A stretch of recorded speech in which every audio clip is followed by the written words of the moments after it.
वहाँ से कोई बच नहीं सकता। राजा की आत्मा भटक रही थी, राजा की आत्मा बार बार अपने भाई, अपने माँ के पास आ रही थी और वो इंसाफ की गुहार लगा रहा था कि मेरे हत्यारों को जल्द से जल्द सजा मिले, मेरी हत्या हुई है। वो अपने भाई के सपने में आके कहता है। और आज दोस्तों इस केस का जैसे ही खुलासा हुआ, जैसे पुलिस ने इस केस का खुलासा किया, आप देख सकते हो कि पूरे देश में। नमस्कार दोस्तों, मैं पंकज सिंह स्वागत करता हूं आपका फिर से एक और नई वीडियो में, एक और सच्ची घटना, एक और नई कहानी के साथ में आपके बीच में आया हूं। और ये जो कहानी है दोस्तों, ये जो मर्डर मिस्ट्री है, इस देश का सबसे चर्चित हत्याकांड है, जिसमें राजा रघुवंशी का मर्डर होता है। और उस मर्डर में सोनम रघुवंशी की अब गिरफ्तारी हो जाती है।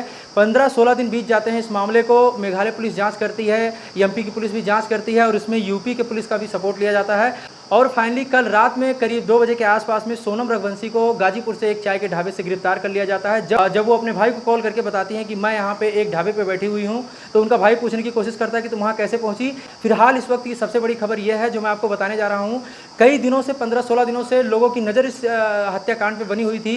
राजा की कुछ ही दिन पहले शादी हुई थी और वो हनीमून मनाने के लिए मेघालय गए थे और वहाँ पर उनकी निर्मम तरीके से हत्या कर दी गई थी। और इस हत्या के पीछे कोई और नहीं बल्कि उनकी पत्नी सोनम थी, जो 15 दिन बाद पुलिस ने 15-16 दिन बाद पुलिस ने खुलासा किया है। राजा रघुवंशी की लाश मेघालय शिलांग के पास में पहाड़ी क्षेत्र में मिला हुआ था और वहाँ से सोनम रघुवंशी गायब थी, जबकि उनका जैकेट, उनका शर्ट वहाँ पे मिला हुआ था। पुलिस को ये डर था कहीं ऐसा ना हो कि बांग्लादेश से कुछ तस्कर आए हों जो लड़कियों की और औरतों की तस्करी करते हों, वो राजा रघुवंशी को मार करके और सोनम को बांग्लादेश लेके चले गए हों। और सभी लोग यही सोच रहे थे, सोनम के बारे में दुआ भी मना रहे थे कि जल्द से जल्द सोनम ठीक ठाक अवस्था में पुलिस के हाथ लग जाए। देश का हर व्यक्ति राजा रघुवंशी और सोनम रघुवंशी के लिए दुआएं मांग रहा था। राजा रघुवंशी की तो मौत हो चुकी थी, निर्मम तरीके से उनकी हत्या हुई थी। उनके चेहरे से उनका भाई उनको पहचान नहीं पाया था, बल्कि उसके हाथ में एक टैटू बना हुआ था, जिसको देख के उसका भाई ये पुष्टि करता है कि हाँ, ये राजा रघुवंशी की लाश है। और मेघालय में ही उसका पोस्टमार्टम होता है। उसके बाद राजा का शव उसके घर पहुंचता है। बस कुछ ही दिनों पहले उसकी शादी हुई थी। उसकी माँ, उसके बाप पे क्या बीती होगी आप समझ सकते हैं। राजा रघुवंशी के परिवार वालों का रो रो कर, परेशान होकर बुरा हाल हुआ था। वहीं सोनम रघुवंशी उसी दिन से लापता थी। जिस दिन राजा रघुवंशी का मर्डर हुआ था दोस्तों, उसके करीब आधा घंटे पहले सोनम के पास उनकी सास यानी राजा रघुवंशी की माँ फ़ोन करती हैं और उनसे हाल चाल लेने की कोशिश करती हैं। तो सोनम रघुवंशी ये कह के बात को टाल देती हैं कि राजा झरने को देख रहे हैं और उनसे भी बात नहीं हो सकती है। और सोनम रघुवंशी अपनी सास को पूरी तरीके से संतुष्ट कर देती हैं कि कहीं किसी प्रकार की कोई दिक्कत नहीं है, हम लोग पहाड़ी के ऊपर घूमने जा रहे हैं और जब वहाँ से वापस आएंगे तो आपको कॉल करेंगे।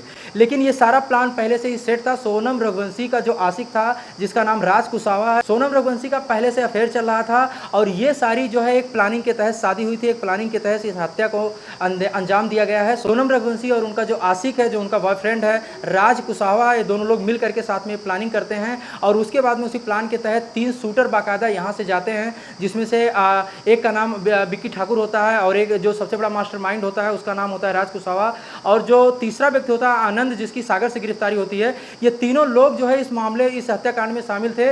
और सोनम का प्लान जो था वो बहुत ही खतरनाक प्लान था दोस्तों। शायद आज तक के हत्याकांड में सबसे बड़ा प्लान, सबसे खतरनाक प्लान जो कि सोनम ने तैयार किया। आपने मेरठ कांड देखा जिसमें सौरभ की हत्या करके उसको नीले ड्रम में पैक कर दिया जाता है, लेकिन उससे भी खतरनाक एक हत्याकांड हुआ है। इसको जानने के बाद में आपके रोंगटे खड़े हो जाएंगे।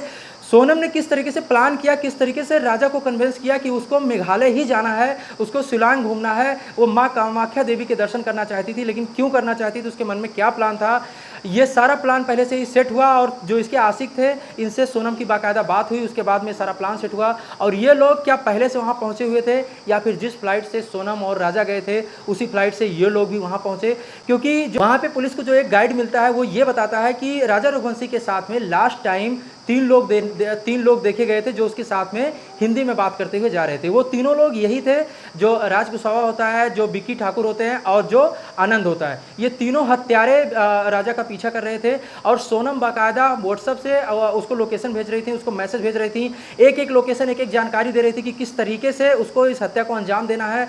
यहाँ तक कि मैं आपको बता दूं कि शायद राज बिक्की और आनंद का भी दिमाग उतना तेज नहीं चल रहा होगा जितना तेज दिमाग सोनम का चला। किस तरीके से उन्होंने सारा खेल खेला। राजा की माँ, राजा के पिताजी, उनका पूरा परिवार जब से ये सुना है कि सोनम की गिरफ्तारी हो चुकी है, जिसकी तलाश इतने स्टेट की पुलिस कर रही है, सीबीआई जांच करने की मांग हो रही थी और पूरे देश दुनिया की नज़र इस केस पे बनी हुई थी, वो गाजीपुर के एक चाय के ढाबे पे बैठी हुई मिलती है।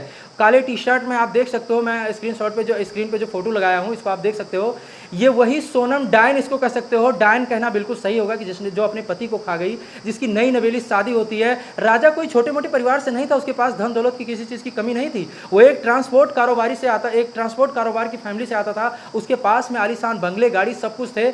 यहाँ तक कि राजा जब वहाँ पे गया हुआ था तो उसके पास करीब 10 लाख के गहने थे, इन सबका मिला करके जो राजा और सोनम के पास थे।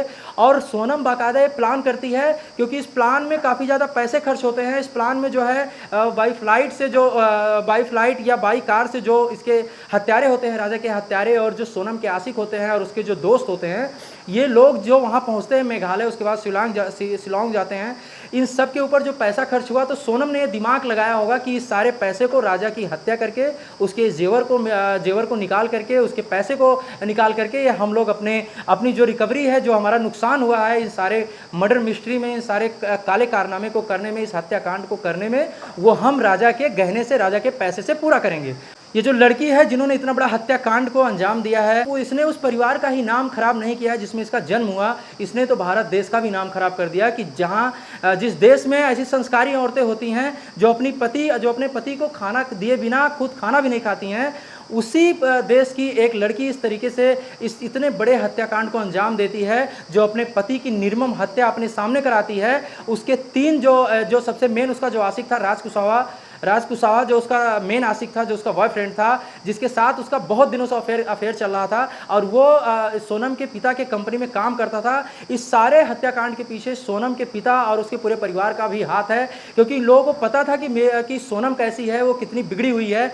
और मैं बिल्कुल खुल के इस बात को कह सकता हूं दोस्तों कि जिस तरीके से, जितनी निर्मम हत्या, जितने प्लान के तहत इस हत्या को अंजाम दिया गया है, मैं पूरे दावे के साथ कह सकता हूं कि सोनम अपने आशिकों के साथ में, अपने राज के साथ में, जिसके राज के लिए उसने राजा को मरवा दिया, उस राज के साथ में, उस हत्यारे, उस दरिंदे राज के साथ में ये पहले मेघालय जा चुकी है घूमने के लिए। वहां का एरिया इन्होंने क्यों सिलेक्ट किया? क्योंकि राजा तो कश्मीर जाने वाला था, फिर उसको उस रास्ते से भटका के मेघालय कौन लेके गया? सोनम लेके गई। राजा की मां का स्टेटमेंट आप सुनोगे तो राजा की मां ने सीधा सीधा कहा है कि सोनम ने उसको मेघालय जाने के लिए, उसको शिलांग जाने के लिए फोर्स किया है। यानी कि उसके दिमाग में सारी चीज चल रही थी कि हम राजा को मार भी देंगे, उसके बाद में राजा की जो प्रॉपर्टी है वो हमारे नाम हो जाएगी, और मैं अपने आशिक के साथ में उससे मिलती रहूंगी और मेरी जिंदगी बहुत सुखमय हो जाएगी। लेकिन ऊपर वाला 24 घंटे ऑनलाइन होता है दोस्तों। शिलांग में मोबाइल का नेटवर्क तो नहीं था, लेकिन जो ऊपर वाले का नेटवर्क था वो देश के कोने कोने, हर एक व्यक्ति के रोम रोम में है, जिसकी सीधा कनेक्टिविटी उस ऊपर वाले के आंखों में, उस ऊपर वाले के सामने है। वहां से कोई बच नहीं सकता। राजा की आत्मा भटक रही थी, राजा की आत्मा बार बार अपने भाई, अपने माँ के पास आ रही थी, और वो इंसाफ की गुहार लगा रहा था कि मेरे हत्यारों को जल्द से जल्द सजा मिले, मेरी हत्या हुई है। वो अपने भाई के सपने में आके कहता है। और आज दोस्तों इस केस का जैसे ही खुलासा हुआ, जैसे पुलिस ने इस केस का खुलासा किया, आप देख सकते हो कि पूरे देश में सब लोग राजा के हत्यारे के बारे में जानना चाह रहे थे। और जैसे ये पता चलता है कि राजा की हत्या किसी और ने नहीं, बल्कि एक बेवफा बीवी, एक गद्दार पत्नी, जो उसकी पत्नी हो चुकी थी, जो 7 जन्मों तक उसके साथ जीने मरने की कस्में खाई थी, भगवान के न जाने कितने वचन बोले थे, लेकिन इस हत्यारन सोनम ने सब कुछ खत्म कर दिया। सिर्फ राजा का ही नहीं, जिंदगी तो इसकी भी खराब हुई। देश का एक एक व्यक्ति, एक एक बच्चा जो इस मामले को समझ रहा है, जितनी औरतें इस मामले को समझ रही हैं, वो इसके लिए फांसी की मांग करेंगी। इससे एक नीचे की तो कोई सजा कुछ बनता ही नहीं है। इतने जघन्य हत्याकांड, इतनी निर्मम हत्याकांड दोस्तों, राजा को जिस तरीके से मारा गया, पूरा देश का रोम रोम जो है वो कांप चुका था। आप सोच सकते हो दोस्तों कि जिस समय राजा की हत्या हो रही थी, उस समय सोनम के बुलाए जो ये शूटर थे, जो उसका आशिक था, ये सब साथ में थे, एक प्लान तैयार हो चुका था। और राजा से पहले सोनम के जो शूटर थे, जो सोनम का आशिक था, जो हत्यारा राज होता है और आनंद विकी होते हैं, ये लोग पहले उससे दोस्ती कर लेते हैं। राजा कितना भोला भाला होता है, और उसके लिए वो एरिया नया था, और सोनम ने बिल्कुल अपने दिमाग के हिसाब से बिल्कुल सही जगह चुना था कि वहाँ पे मोबाइल नेटवर्क नहीं होते हैं, 24 घंटे वहाँ पे बरसात होती रहती है, साल के 12 महीने वहाँ पे बारिश होता रहता है लगभग, और इस तरीके से वहाँ पे कोई क्लू, कोई जो है सुराग पुलिस के हाथ नहीं लग पाएगा, और सबको इस बात का शक हो जाएगा कि उस जंगल में कुछ अनहोनी हुई, लुटेरे या कोई दूसरे समुदाय के लोग जो बांग्लादेश वगैरह के थे, वो लोग राजा की हत्या करके उस सोनम को अगवा कर लेते हैं। लेकिन इस मामले में सोनम को जब पता चला कि मामला सीबीआई जांच करेगी, तो सोनम अपने आप सामने आई और उसको पुलिस गिरफ्तार कर चुकी है। मेघालय से शिलांग पुलिस जो है वो गाजीपुर के लिए रवाना हो चुकी है, और बस कुछ ही देर में जो मेघालय की पुलिस है वो उस जगह पे लेके जाएगी जहाँ पे सोनम ने इस जघन्य घटना को, इस खतरनाक हत्याकांड को अंजाम दिया। अपने दोस्तों के साथ, अपने आशिक के साथ मिल करके अपने पति का कत्ल करा दिया बेरहमी से, जिसकी पहचान भी होनी बहुत मुश्किल थी। उसके हाथ के टैटू से उसकी पहचान हुई। आप लोग अगर हनीमून पे जा रहे हैं, जो लोग युवा हैं जो शादी कर रहे हैं, बहुत सावधानी के साथ एक एक कदम आपको बढ़ाना होगा, क्योंकि ना जाने किस चेहरे में सोनम और ना जाने किस चेहरे में मुस्कान छुपी है, जो आपके और आपके परिवार की पूरी मुस्कान छीन ले जिंदगी भर के लिए। इस कहानी को सुनाने का मेरा मकसद किसी को ठेस पहुंचाना, किसी को तकलीफ पहुंचाना नहीं है, बल्कि आप जागरूक हों और आज सबसे बड़ी घटना कांड से आप इस चीज़ का सबक लें कि अपने माँ बाप, अपने परिवार का बात मान करके एक स्टेप अपने दिमाग से सोच समझ करके फैसले करके उसके बाद में उठाए, ना जाने आपके साथ आगे क्या हो। तो चलिए दोस्तों, मिलते हैं किसी और सच्ची घटना, किसी और सच्ची कहानी के साथ में। तब तक के लिए आप अपना ख्याल रखिए, अपनों का ख्याल रखिए। जय हिंद, जय भारत।